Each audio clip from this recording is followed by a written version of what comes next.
So I wanted to make a video about using the Hebrew Scriptures, the Old Testament, to prove some of the ideas of the New Testament.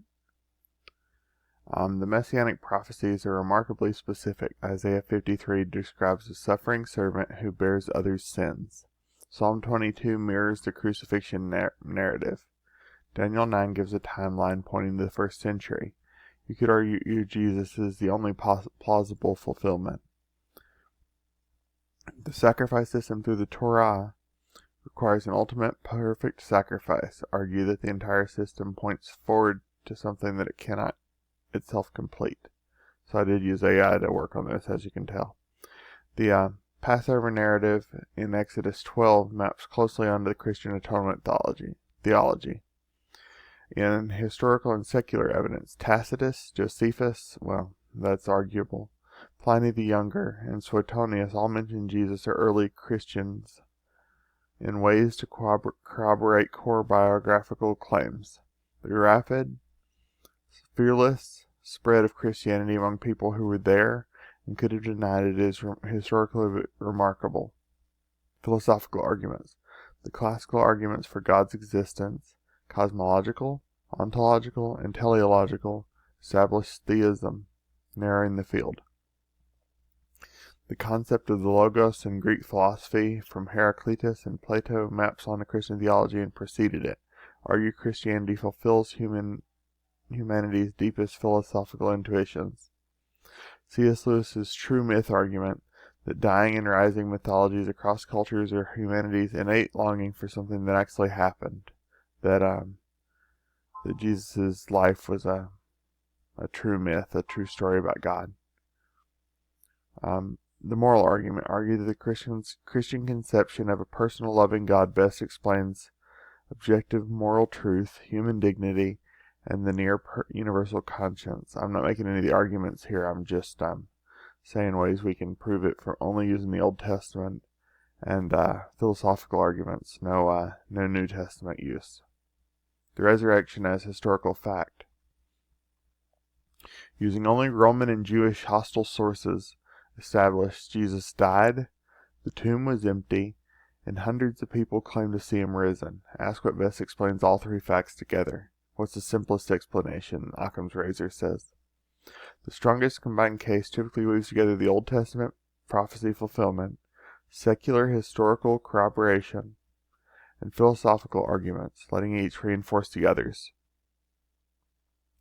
What is the purpose of Yom Kippur if the Torah requires an ultimate perfect sacrifice? You're not getting that outside of God if you really looking for it. You know, they use the red heifer, they use the unblemished lambs. It's just not happening without God being the perfect sacrifice. There's genuinely a rich theological tradition that cuts to the heart of a key Jewish-Christian disagreement. Here's how both traditions would answer it. The Jewish answer. Judaism would reject the premise entirely. The Torah never teaches that an ultimate perfect sacrifice is required or coming.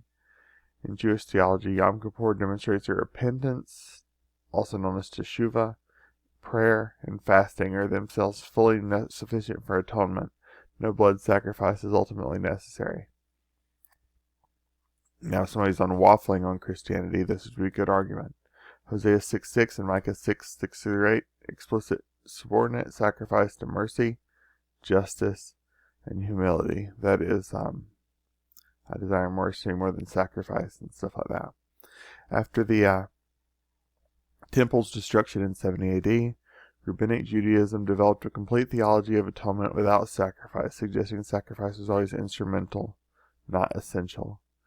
Yom Kippur's rituals in Leviticus 16 are presented as complete and sufficient, not provisional, and the Christian rebuttal.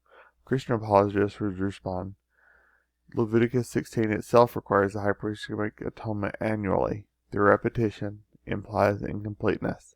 The scapegoat ritual transfers sin symbolically, but doesn't resolve the underlying problem of a holy God and sinful humanity, so-called theodicy. Hebrews, admittedly New Testament, argues precisely the point, but the logic is presented in the Torah's own structure. There's one passage out, but the argument's all from in Hebrews if you need to look there. The honest tension. The Christian argument for the Torah alone is definitely weaker than it first appears.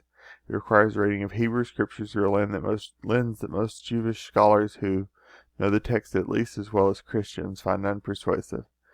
This is arguably one reason the New Testament is necessary for Christian theology.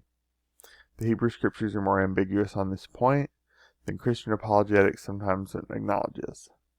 And with that, I'll stop the video.